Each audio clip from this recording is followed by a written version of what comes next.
இந்த வெள்ள பாதிப்புகள் ஏற்பட்ட சமயங்கள்ல தொடக்கத்துல இருந்தே களத்துல நீங்க இருந்ததையும் மீட்பு நடவடிக்கைகள்ல நீங்க ஈடுபட்டதையும் பார்க்க முடிந்தது. பாதிப்பு எந்த அளவுக்கு இருந்தது, மீட்பு பணிகள்ல என்னென்ன விஷயங்கள்லாம் சவாலாக இருந்தது?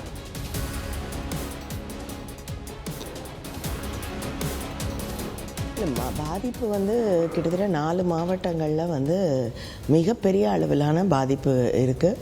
வீடெல்லாம் வெள்ளத்தில் அடிச்சிட்டு போச்சு. மண் செவர் வைத்து கட்டி இருக்கக்கூடியதெல்லாம் கரைஞ்சே போச்சு. கான்கிரீட் வீடுகள்லாம் அப்படியே நொறுங்கி வீழக்கூடிய அளவுக்கு அந்த அளவுக்கு மோசமான ஒரு நிலை இருக்கிறது. பிரிட்ஜஸ் நீங்கள் பார்க்கக்கூடிய மிகப்பெரிய பாலங்கள்லாம் அப்படியே அரிச்சு கீழே விழக்கூடிய ஒரு நிலை. சாலைகளில் தண்ணி அடிச்சிட்டு அந்த மண் சாலை எல்லாமே விளைநிலங்களில் விழுந்து அந்த நிலங்களை இப்போ விரைவில் பயன்படுத்த முடியாத ஒரு நிலை இருக்கிறது. பயிர் வாழை, அங்கே போட்டிருந்த அரிசியாக இருக்கட்டும், எல்லா பயிர்களும் இப்போ தான் நட ஆரம்பிச்சிருந்தாங்க. நட்டு முடித்த உடனே இந்த மழை வந்த உடனே எல்லா பயிர்களும் வீணாகக்கூடிய ஒரு சூழல். வாழையெல்லாம் நீங்கள் கணக்கெடுக்கவே வேணாம், அப்படியே ஹெக்டேர் ஏக்கர் கணக்கில் அது வீணாக போயிருக்கு. அதை தாண்டி எடுத்துட்டிங்கன்னா சாலைகள், அப்புறம் சின்ன சின்ன தொழில் செய்து கொண்டு இருக்கக்கூடியவர்களுக்கெல்லாம் வீட்டில் தண்ணி புகுந்து அவங்க பாத்திரங்கள்லாம் தண்ணியில் போகக்கூடிய சூழ்நிலை, கடைகள் வீணாகக்கூடிய சூழ்நிலை, சிறு தொழில் செய்யக்கூடியவர்கள், அப்புறம் எம்எஸ்எம்இஸ் அந்த சிறு குறு தொழில் செய்யக்கூடியவர்களுக்கு அவங்களுக்கெல்லாம் ஒரு மிகப்பெரிய அளவுக்குள்ள பாதிப்பு. தண்ணி ஃபேக்ட்ரிஸ்குள்ளே அங்கே இருக்கக்கூடிய எல்லா விஷயங்களும் வீணாக போய், அதுக்கப்புறம் இபி டவர்ஸே விழுந்து இருக்கக்கூடிய போல்ஸ் எல்லாம் அந்த கம்புகள்லாம் விழுந்து கரண்ட்டு, எலக்ட்ரிசிட்டி, பவர் எதுவுமே இல்லாத ஒரு சூழல். இதையெல்லாம் தாண்டி மக்கள் தண்ணி சூழ்ந்ததால், அவங்க இருக்கக்கூடிய குடியிருப்புகளில் தண்ணி மிகப்பெரிய அளவில் சூழ்ந்ததால் அவங்கள போய் அடைய முடியாத ஒரு மிகப்பெரிய ஒரு பிரச்சனை இருந்தது. அவங்களுக்கு போய் உதவி செய்கிறதுக்கு ஹெலிகாப்டர் வழியாகத்தான், இல்லைன்னா படகுல போய் தான் அவங்கள மீட்டெடுக்கக்கூடிய சூழல். அப்படிங்கிற ஒரு நிலம் பல கிராமங்கள் கிட்டத்தட்ட 2-3 நாள் ஆச்சு ஒரு 60-70 கிராமங்களுக்கு அங்கே இருக்கக்கூடிய மக்களை சென்றடைவதற்கே. அதே போல் தூத்துக்குடி மாநகரமும் மிகப்பெரிய அளவில் பாதிக்கப்பட்டிருக்கு. ஏரலில் அங்கே மக்கள் என்ன ஆனாங்க அப்படின்னே தெரியாத ஒரு சூழலில் தவித்து கொண்டு இருந்தோம். இப்படி சொல்லனாத அளவுக்கு மிகப்பெரிய பிரச்சனைகளை தூத்துக்குடி சந்தித்திருக்கிறது. நான் எதில் தொடங்கி எதில் முடிக்கிறதுன்னு கூட சொல்ல முடியாது. கால்நடைகள் தண்ணியில் அடித்து செல்லப்பட்டிருக்கு, உயிரிழந்திருக்கிறோம். அது மட்டும் இல்லாமல் நிறைய ஏரி குளங்கள் உடைந்து அங்கே இருக்கக்கூடிய பகுதி, அந்த அருகில் இருக்கக்கூடிய பகுதிகள்லாம் சூழ்ந்திருக்கு. இன்னும் பல இடங்களில் தண்ணி எடுத்துக்கிட்டே தான் இருக்கும். பல இடங்களில் தண்ணி ஊறி ஊறி வந்துட்டு இருக்கு. ஏன்னா இந்த பகுதிகளோட அமைப்பு அது, அதனால் தண்ணி எடுக்கிறதும் பிரச்சனையாக இருக்குது. ஆடு மாடுகள் இறந்திருக்கக்கூடிய சூழலில் அது தண்ணியில் இருக்கக்கூடிய சூழல். அதனால் பாதிப்புகள், நோய் தொற்று பரவக்கூடிய ஒரு அபாயமும் இருக்குது. அதனால தான் எல்லா பகுதிகளிலும் மெடிக்கல் கேம்ப்ஸை எவ்வளவு விரைவாக அந்த பகுதிகளில் இருக்கக்கூடிய அந்த தண்ணீரையும் அங்கே இருக்கக்கூடிய இந்த கழிவுகளையும் வெளியேற்றுவதற்காக வெளி மாவட்டங்களில் இருந்ததெல்லாம் அந்த பணியாளர்கள் கொண்டு வரப்பட்டு அவர்கள் மிக சிறப்பாக அல்லும் பகலும் பாடுபட்டு வேலை செய்து கொண்டிருக்கிறார்கள். மிகப்பெரிய அளவில் இங்கே இருக்கக்கூடிய மீனவர்கள் பல உயிர்களை காப்பாற்றுவதற்காக அவர்கள் போராடி உதவிக்கரம் நீட்டி பல பேரை அவர்கள் காப்பாற்றி இருக்கிறார்கள். இப்போ இந்த பிரச்சனைகள், இந்த பாதிப்புகள், இது எல்லாமே மத்திய குழுவோட ஆய்வுக்கும் மத்திய அமைச்சர் நிர்மலா சீதாராமனோட ஆய்வு அதற்கும் உள்ளாக்கப்பட்டிருக்கா?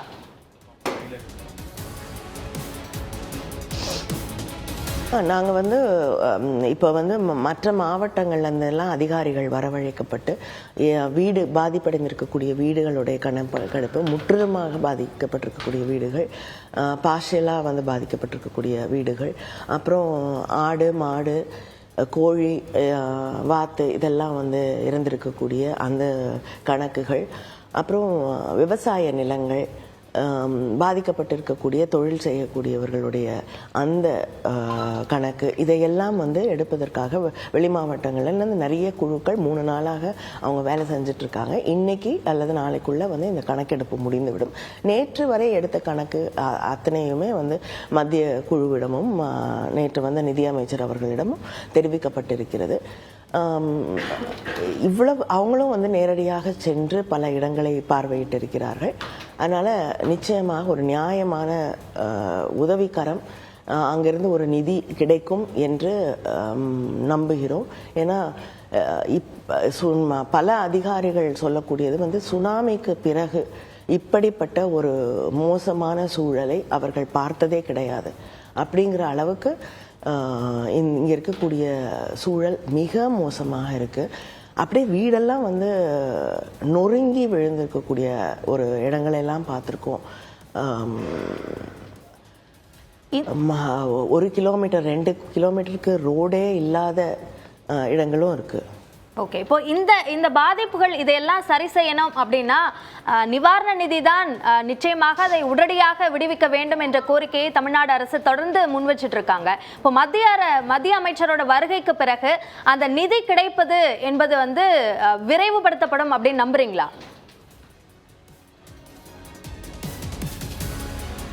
விரைவுபடுத்தப்பட வேண்டும் என்ற கோரிக்கையை வைக்கிறோம். ஏன்னா அவங்களே நேரடியாக வந்து பார்த்துருக்காங்க பாதிப்புகளை. இவ்வளவு பாதிப்புகள், ஏன்னா ஒரே நாளில் வந்து இவ்வளவு மழை வரும் என்று யாருமே எதிர்பார்த்ததில்லை.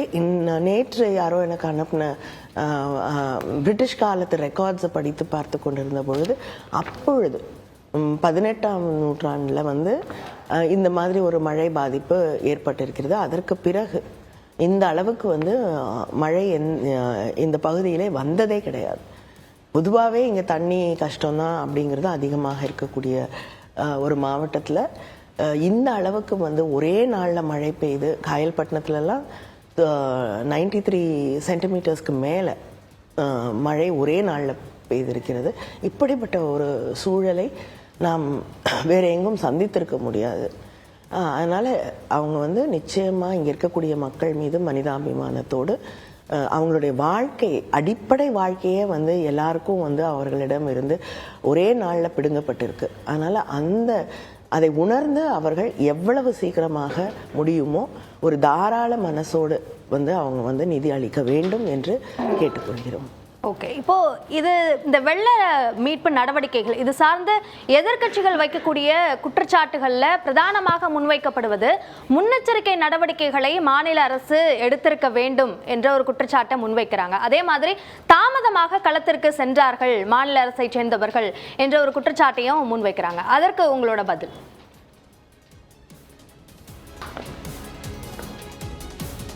இல்லைங்க, மழை இந்த அளவுக்கு அதிகமாக இருக்குங்கிறப்பவே வந்து அதிகாரிகள் இங்கே அனுப்பப்படுகிறார்கள். இங்கே மாவட்டத்தில் இருந்த 2 அமைச்சர்கள் இங்கே தான் இருந்தார்கள். அடுத்த ஃப்ளைட்லேயே நானும் வந்துட்டு இங்கே இருக்கக்கூடிய முதலமைச்சர் அவர்கள் எல்லா அதிகாரிகளையும் உடனடியாக இங்கே அனுப்பி வைத்தார்கள். ஆனால் இது கட்டுக்கடங்காமல் யாருமே புரிந்து கொள்ள முடியாத அளவுக்கு ஒரு மழை பொழிவு. அதனால் வந்து எல்லா இடங்கள்லையும் ஒரே நேரத்தில் எல்லாராலையும் இருக்க முடியாத ஒரு சூழல் இருந்திருக்கலாம். உடனடியாக மத்திய அரசாங்கத்திடம் பேசி, இங்கே இருக்கக்கூடிய அதிகாரிகள் பேசி, நானும் ஃபினான்ஸ் மினிஸ்டர் அவங்கக்கிட்ட பேசி கோரிக்கை வைத்து தான் டிஃபென்ஸ் மினிஸ்டர்கிட்டையும் நம்முடைய முதலமைச்சர் அப்பொழுது டெல்லி செல்லக்கூடிய ஒரு வாய்ப்பு இருந்ததால் நேரடியாக பிரதமரை சந்தித்து வந்து இன்னும் பல உதவிகள் NDRF-ஆக இருக்கட்டும், ஹெலிகாப்டர்ஸாக இருக்கட்டும், எல்லாமே இன்னும் அதிகப்படுத்தி தந்தால்தான் வந்து உயிர்களை காப்பாற்ற முடியும் என்ற கோரிக்கையை முதலமைச்சர் அவர்கள் பிரதமரிடம் முன்வைத்த பிறகு இன்னும் உதவி என்பது இன்னும் அதிகப்படுத்தப்பட்டது. அதனால் ஒரு வார் ஃபுட்டிங்னு சொல்லுவாங்களா, அந்த அளவுக்கு தான் இங்கே பணியாற்றி கொண்டிருக்கிறோம். விமர்சனங்கள் செய்ய வேண்டும் என்றால் யார் வேணாலும் விமர்சனம் செய்யலாம். ஆனால் மிக முக்கியமாக இருக்கக்கூடியது இங்கே இருக்கக்கூடிய பிரச்சனைகளை தீர்ப்பது, மக்களுடைய வாழ்வாதாரத்தை மீட்டெடுப்பது தான். அரசியல் செய்வது அப்படிங்கிறது அவங்களுடைய கடமை, அதை செய்யட்டும். நேற்றுக்கு நடந்த அதிமுக பொதுக்குழு கூட்டத்தில் பேசின எதிர்க்கட்சி தலைவர் அதிகாரிகள் பல பேர் எடப்பாடி பழனிசாமி பேசும்போது ஒரு விஷயத்தை சொல்றாரு, அதாவது மாநில அரசு அடிப்படையில அதற்கான நடவடிக்கைகளை எடுத்திருக்கணும், அவர்களோட பொறுப்பு என்பது பிரதானமாக இருக்கு, அதற்கு பிறகுதான் மத்திய அரசோட உதவியை கோர முடியும். ஏன்னா கடந்த காலங்கள்லயும் எந்த அரசு மத்தியில ஆட்சியில இருந்தாலுமே கூட தமிழ்நாடு அரசு கேட்கக்கூடிய நிதியை கொடுக்கறக்கூடிய ஒரு சூழல்ல அப்படியான இல்ல, மாற்றாந்தாய் மனப்பான்மையோட தான் நடத்துறாங்க அப்படின்றத அவரும் சொல்றாரு. அந்த விஷயத்துல மாநில அரசு எடுக்க வேண்டிய அந்த நடவடிக்கைகளை எடுத்திருக்கணும், அது தவறிடுச்சு அப்படின்ற குற்றச்சாட்டை முன்வைக்கிறார்.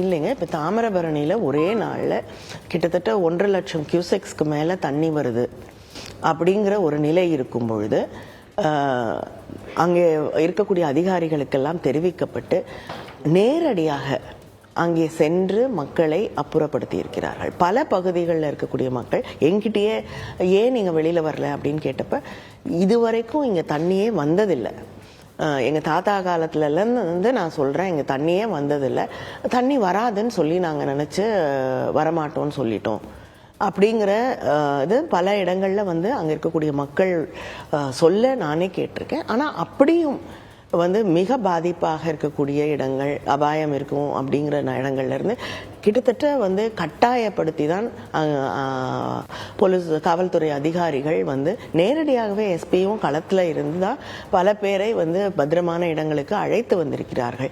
அங்கே இருக்கக்கூடிய எல்லா, அது மட்டும் இல்லாமல் லோக்கல் பாடிஸில் இருக்கக்கூடிய அந்த பிரதிநிதிகள், அது மட்டும் இல்லாமல் இருக்கக்கூடிய அதிகாரிகள் எல்லாருமே அங்கே இந்த பகுதியில் இருக்கக்கூடிய மக்களை சென்று அவர்களை முதல்ல பாதுகாப்பாக அழைத்து வர வேண்டுவதுதான் வந்து ஒரு கட்டத்தில் எல்லாத்தையும் தாண்டி முக்கியமான ஒன்றாக இருந்தது. அதை நிச்சயமாக வந்து இங்கே இருக்கக்கூடிய அதிகாரிகள், இங்கே இருக்கக்கூடிய அட்மினிஸ்ட்ரேஷன் மிக நியாயமாக சரியாக செய்திருக்கிறார்கள் என்று நான் நிச்சயமா நம்புறேன். ஓகே, நிறைவாக ஒரு உயிரை காப்பாற்றுவதை விட முக்கியமான அந்த சூழல்ல வேற எதுவும் இல்லை. ஓகே, நிறைவான கேள்வி. மத்திய அமைச்சர் நிர்மலா சீதாராமன், அதே போல் ஆளுநர் தமிழிசை சவுந்தரராஜன் இவர்கள் இந்த வெள்ளம் சார்ந்த விமர்சனங்களை முன்வைக்கிறதும் அதற்கு தமிழக அரசு பிரதிநிதிகள் பதில் சொல்வதும், இந்த விஷயங்கள் எல்லாம் வந்து ஒரு நிர்வாக மோதல் அப்படின்னு பார்க்கணுமா அல்லது அரசியலாக்கப்படுது அப்படின்னு பார்க்க வேண்டியிருக்கா?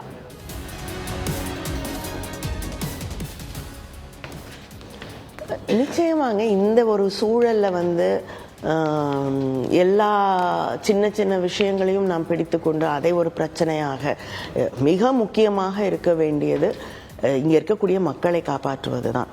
அதை விட்டு அதிமுகவாக இருக்கட்டும், பாஜகவாக இருக்கட்டும், அங்கே மக்கள் பிரதிநிதிகளாக இருக்கட்டும் வந்து தொடர்ந்து திராவிட முன்னேற்ற கழகத்தை விமர்சனம் செய்வது, முதலமைச்சரை விமர்சனம் செய்வதற்கு ஒரு விஷயமாக இதை வந்து தொடர்ந்து பயன்படுத்தி கொண்டு களத்தில் இருக்கக்கூடிய பணியாளர்களுடைய வேலையை தடுக்கக்கூடிய ஒரு வகையில் தான் இங்கே தொடர்ந்து நடந்து கொண்டு இருக்கிறதே தவிர இங்கே வந்து ஒரு உதவிக்கரம் நீட்டக்கூடிய வகையிலோ இங்கே இருக்கக்கூடிய மக்களுக்கு உதவக்கூடிய வகையிலோ யாரும் செயல்படுவது இல்லை.